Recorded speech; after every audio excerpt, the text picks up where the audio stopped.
Bonjour à tous, aujourd'hui nous nous retrouvons pour parler d'une œuvre colossale, entourée aujourd'hui encore d'un épais mystère. Je ne parle pas des pyramides, mais des Moai, monolithes de plusieurs mètres dressés sur la côte de l'île de Pâques.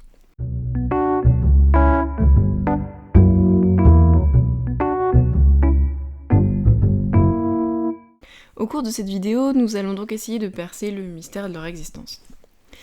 Ces statues monumentales de l'île de Pâques, nommées Moai, posent depuis toujours question, et de nombreuses hypothèses plus ou moins farfelues ont été prononcées à propos de leur existence.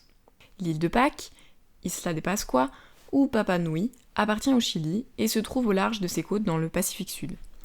On dénombre aujourd'hui environ 1000 statues situées tout autour, ainsi que dans l'île, orientées vers l'intérieur des terres pour la majorité. Ces statues mesurent entre 2,5 et 9 mètres de haut et pèsent en moyenne 13,78 tonnes. À l'origine, les cavités qui composent leurs yeux étaient comblées par un œil blanc fait en corail et une iris noire ou rouge faite en obsidienne pour la première et en tube volcanique pour le second. On estime leur création autour du XIIIe siècle. De nombreuses statues étaient ornées d'une coiffe rouge faite de tubes volcaniques. Certains la portent encore, pour d'autres, elle est tombée, s'est cassée ou a fini par rouler loin de son propriétaire. Il y a de ça quelques années, une première hypothèse avait été avancée pour justifier leur position, marquer les points d'eau, point important dans cette île, pauvre en source d'eau potable. Plusieurs faits vinrent rapidement contredire cette hypothèse, notamment le fait que les habitants de l'île connaissaient parfaitement les positions des points d'eau. Il fut admis que le lieu de création de tous ces titans se trouvait dans les carrières du volcan Rano Raraku. En effet, plusieurs statues inachevées furent retrouvées sur les lieux. C'est à partir de là, et en analysant les sols, que les chercheurs ont mis en lumière une autre explication pour leur présence.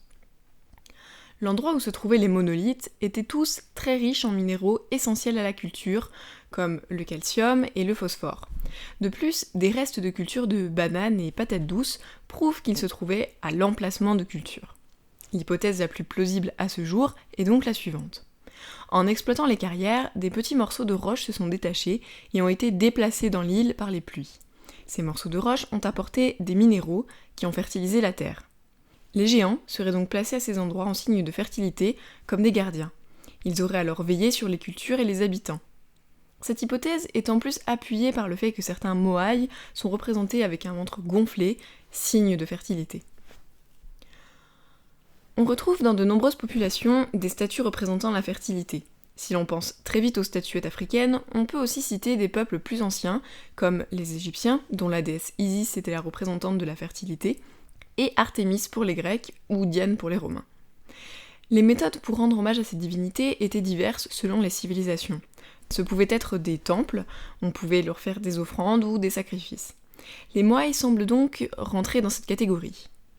On peut cependant remarquer plusieurs phénomènes encore inexpliqués à ce jour. Par exemple, la taille des statues a augmenté au fil des années.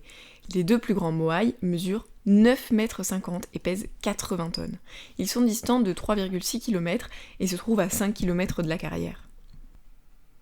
De plus, l'EISP, l'Easter Island Statue Project, un groupe de chercheurs très impliqués dans l'étude et la sauvegarde de ces monolithes, ont pu constater que 3 des Moai avaient des sigles gravés dans le dos, dont on ne connaît pas encore la signification, ni pourquoi seules ces 3 statues en sont pourvues. Comme toutes les œuvres d'art en plein air, les Moai ont subi de nombreux affronts de la part des hommes et de la nature. Si Cook décrit lors de sa visite de l'île une terre très aride et déserte, et pourvue de statues qui tombent en ruine, l'équipage de la canonnière MS Yain, au XIXe et XXe siècle, trouve les statues renversées de leur socle. Les raisons sont partagées. La tradition orale parle de guerre interne, lorsque les paléo-environnementalistes évoquent des sécheresses, séismes et tsunamis. Le plus probable serait une association de ces événements. Plus récemment, l'équipe de l'EISP a subi du vandalisme de la part des populations insulaires. En effet, le 27 avril 2010, alors que l'excavation d'une statue dans les carrières de Rano Raraku était en cours, un groupe de personnes s'est introduit sur les lieux, a endommagé le matériel des chercheurs et vandalisé la statue. Ces géants de pierre ont encore de nombreux secrets à nous livrer, et seul le temps pourra nous aider à les percer. Il est dans tous les cas fascinant de voir la volonté des populations qui les ont érigés, car aujourd'hui encore, des questions se posent sur les moyens employés pour leur déplacement et l'élévation des coiffes au-dessus de leur tête. Si le sujet vous intéresse, je vous invite à consulter régulièrement le site de l'EISP, je vous mettrai le lien dans la description. Il dépose régulièrement des articles sur les travaux en cours et de nombreuses photos et croquis de monolithes sont disponibles. Cette vidéo est maintenant terminée, j'espère vraiment qu'elle vous aura plu et intéressé. Je vous invite à me dire ce que vous en avez pensé dans les commentaires, à vous abonner pour ne rater aucune de mes futures vidéos, et si vous ne voulez pas faire 5 km avec une statue de 80 tonnes sur le dos, mettez un petit pouce bleu.